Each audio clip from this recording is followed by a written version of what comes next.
Bonjour tout le monde, mardi 13 mars 2018, point bourse du jour. Hier, les marchés américains ont terminé en ordre dispersé avec le Dow Jones et le SP500 qui ont terminé en baisse, respectivement de 0,62 et 0,13%, et le Nasdaq, quant à lui, a terminé en hausse de 0,36%. Sur le CAC, il ne s'est pas passé grand-chose hier, malgré un gap à la hausse, il n'y a pas eu de relais. Le marché s'est heurté à la première résistance des 5305 qui a été parfaitement validée. Derrière, on est revenu en arrière jusqu'à se dégonfler un petit peu en fin de journée, puisqu'on est revenu chercher la zone des 5255,60. Et la séance d'hier est vraiment une démonstration d'un manque total d'intérêt directionnel et fondamental. Et on voit bien que le marché réagit à des chiffres, des news, et puis ensuite il passe des heures à ne rien faire et il se dégonfle, comme on l'a vu hier après-midi. On continue à travailler principalement vendeur, on vend sur des rebonds. On est d'ailleurs actuellement sur un niveau de vente possible, sinon ça sera la zone des 5305, les plus hauts d'hier, donc 5303.5 par exemple. Nous sur le trade du jour, on a pu faire déjà un petit écart, puisqu'on avait proposé une vente à 88 et un rachat vers 76. Bon, on a fait 77, donc on va considérer que c'est fait, on n'est pas à un demi-point près. On a eu le temps de modifier. Sinon, on peut revendre maintenant, on peut revendre à 5303.5.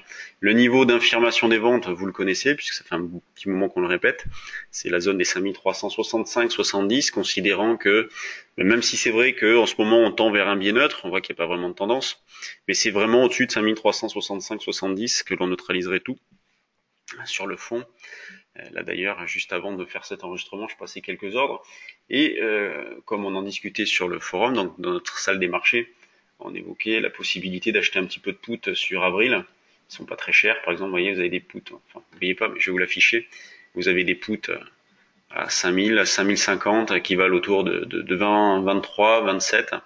C'est un petit billet de loto sur cette échéance d'avril qui va être assez longue, 38 jours.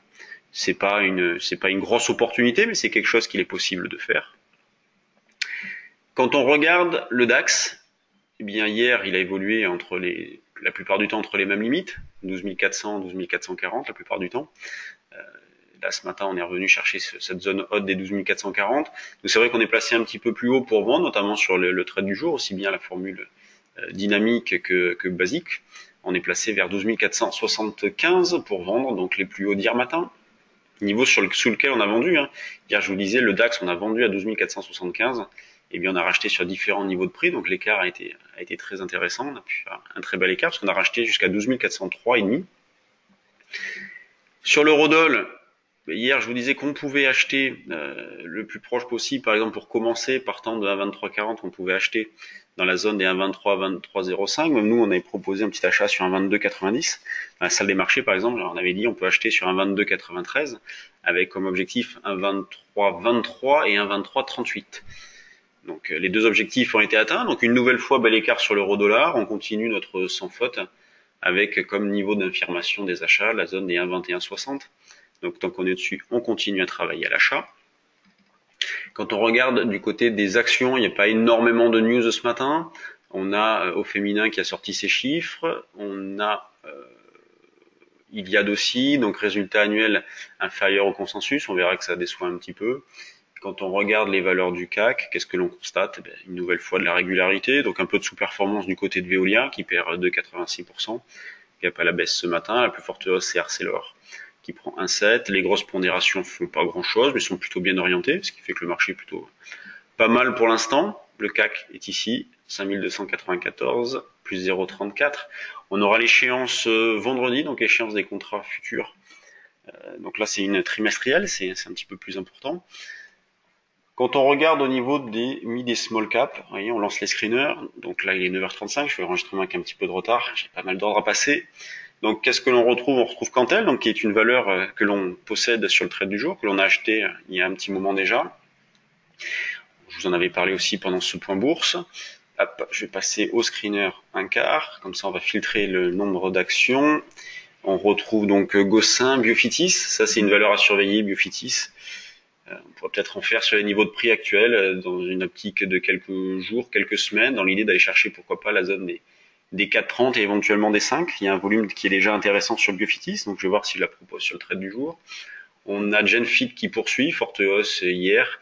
Donc un moral qui est plutôt pas mal à la baisse, on a Iliad, je vous en parlais tout à l'heure, donc les chiffres qui sont inférieurs au consensus, Iliad perd 6%, et vous voyez, on a toujours voilà, de l'intérêt ou du désintérêt par rapport à des résultats, donc sur des valeurs, par rapport à des annonces.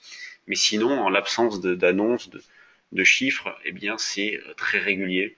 Donc le moral reste plutôt bon, les initiatives restent modestes, il faut faire avec. Donc on a un marché qui bouge pas énormément en l'absence de catalyseur, donc en ce moment il n'y en a pas, donc le marché bouge pas beaucoup. Et il bouge également au gré de la spéculation qui se prend les pieds dans le tapis. Et là, comme le marché ne bouge pas beaucoup, la spéculation ne fait pas grand-chose, en tout cas elle n'est pas sous pression. On va attendre donc le prochain mouvement violent. Bon, bah sur ce, bonne séance à tous. Pour ceux qui ont de l'intérêt, on fait une formation d'initiation au trading en ligne à la fin du mois. Lundi et mardi, j'ai plus exactement les dates, vous l'avez sur notre site internet. Et puis ensuite en avril, notre grosse formation sur le CAC, futur, option, futur pendant 3 jours, option sur 2 jours, à Paris. C'est pour cette raison que je serai depuis Paris pendant cette période-là. Donc Jean-Louis et moi, on fera la formation tous les deux. Sur ce, bonne séance à tous, et puis à demain pour un nouveau point bourse.